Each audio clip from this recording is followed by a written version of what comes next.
जय श्री हरि। आइए जानते हैं कामिका एकादशी का महत्व।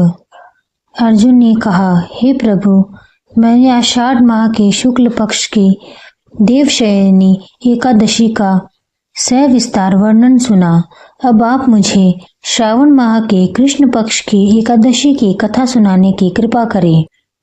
इस एकादशी का नाम क्या है? इसकी विधि क्या है? इसमें किस देवता का पूजन होता है? इसका उपवास करने से मनुष्य को किस फल की प्राप्ति होती है? भगवान श्री कृष्ण ने कहा, हे श्रेष्ठ धनुधर, मैं श्रावण माह की पवित्र एकादशी की कथा सुनाता हूँ। ध्यान पूर्वक श्रवण करो। एक बार इस एकादशी की पावन कथा को भीष्म पितामह ने लोकहित के लिए नारद जी से कहा था।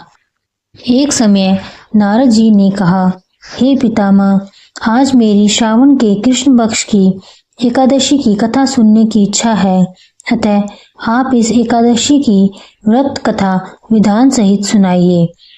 नारद जी की इच्छा को सुन पितामह भीष्म ने कहा, हे नारद जी, आपने बहुत ही सुंदर प्रस्ताव किया है। अब आप बहुत ध्यान पूर्वक इसे श्रवण कीजिए। श्रावण माह के कृष्ण पक्ष की एकादशी का नाम कामिका एकादशी है। इस एकादशी की कथा सुनने मात्र से ही वाजपेय यज्ञ के फल की प्राप्ति होती है। कामिका एकादशी के उपवास में शंख, चक्र, गदाधारी भगवान विष्णु का पूजन होता है। जो मनुष्य इस एकादशी को धूप, दीप, नैवेद्य आदि से भगवान विष्णु की पूजा करते हैं, उन्हें गंगा स्नान के फल से भी उत्तम फल की प्राप्ति होती है। सूर्य ग्रहण और चंद्र ग्रहण में केदार और कुरुक्षेत्र में स्नान करने से जिस पुण्य की प्राप्ति होती है, वह पुण्य कामिका एकादशी के दिन भगवान विष्णु की भक्ति पूर्वक पूजा करने से प्राप्त हो जाता है। भगवान विष्णु की श्रावण माह में भक्ति पूर्वक पूजा करने का फल समुद्र और वन सहित पृथ्वी दान करने के फल से भी ज्यादा होता है। व्यक्तिपात में गंडकी नदी में स्नान करने से जो फल प्राप्त होता है, वह फल भगवान की पूजा करने से मिल जाता है। संसार में भगवान की पूजा का फल सबसे ज्यादा है, अतः भक्ति पूर्वक पूजा न बन सके तो श्रावण माह के कृष्ण पक्ष की कामिका एकादशी का उपवास करना चाहिए। आभूषणों से युक्त बछड़ा सहित गोदान करने से जो फल प्राप्त होता है, वह फल कामिका एकादशी के उपवास से मिल जाता है। जो उत्तम द्विज श्रावण माह के कृष्ण पक्ष की कामिका एकादशी का उपवास करते हैं तथा भगवान विष्णु का पूजन करते हैं, उनसे सभी देव, नाग, किन्नर, प्रेत आदि की पूजा होती है। इसलिए पाप से डरने वाले व्यक्तियों को विधि विधान सहित इस उपवास को करना चाहिए। संसार सागर तथा पापों में फंसे हुए मनुष्य को इनसे मुक्ति के लिए कामिका एकादशी का व्रत करना चाहिए। कामिका एकादशी के उपवास से भी पाप नष्ट हो जाते हैं। संसार में इससे अधिक पापों को नष्ट करने वाला कोई और उपाय नहीं है। हे नारद जी, स्वयं भगवान ने अपने मुख से कहा है कि मनुष्यों को अध्यात्म विद्या से जो फल प्राप्त होता है, उससे अधिक फल कामिका एकादशी का व्रत करने से मिल जाता है। इस उपवास के करने से मनुष्य को ना यमराज के दर्शन होते हैं, ना ही नरक के कष्ट भोगने पड़ते हैं।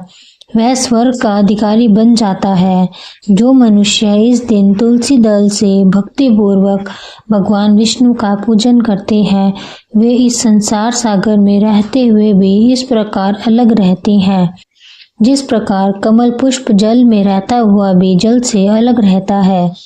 तुलसी दल से भगवान श्री हरि का पूजन करने का फल 1 बार स्वर्ण और 4 बार चांदी के दान के फल के बराबर है।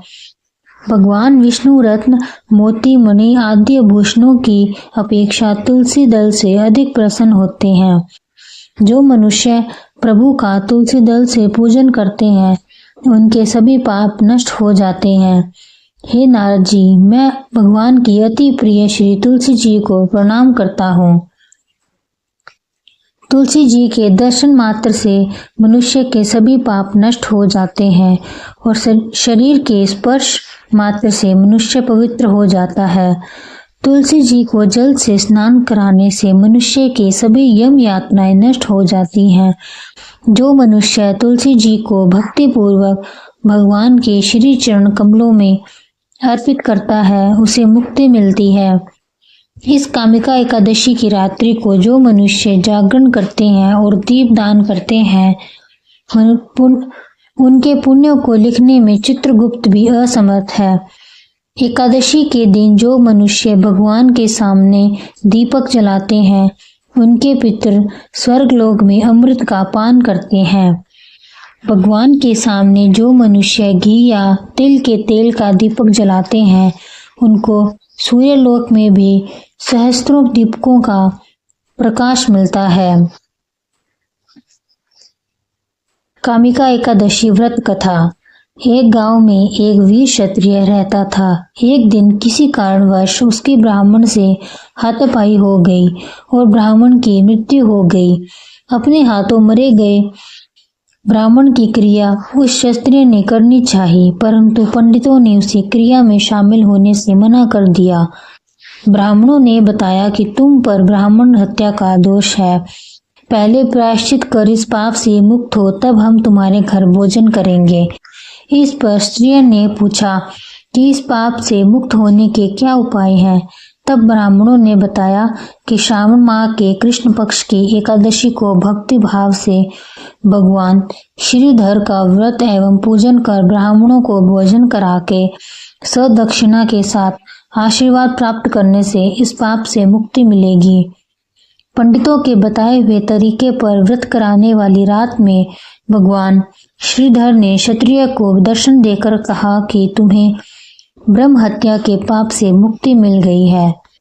इस व्रत के करने से ब्रह्म हत्या आदि के सभी पाप नष्ट हो जाते हैं और इलोक में सुख भोग कर प्राणी अंत में विष्णु लोक को जाते हैं। इस कामिका एकादशी के महात्म्य के श्रवण एवं पठन से मनुष्य स्वर्गलोक को प्राप्त करते हैं। जय श्री हरि। आपको यह कथा कैसी लगी कमेंट्स में जरूर बताना और मेरे चैनल को लाइक सब्सक्राइब करना ना भूलें। धन्यवाद।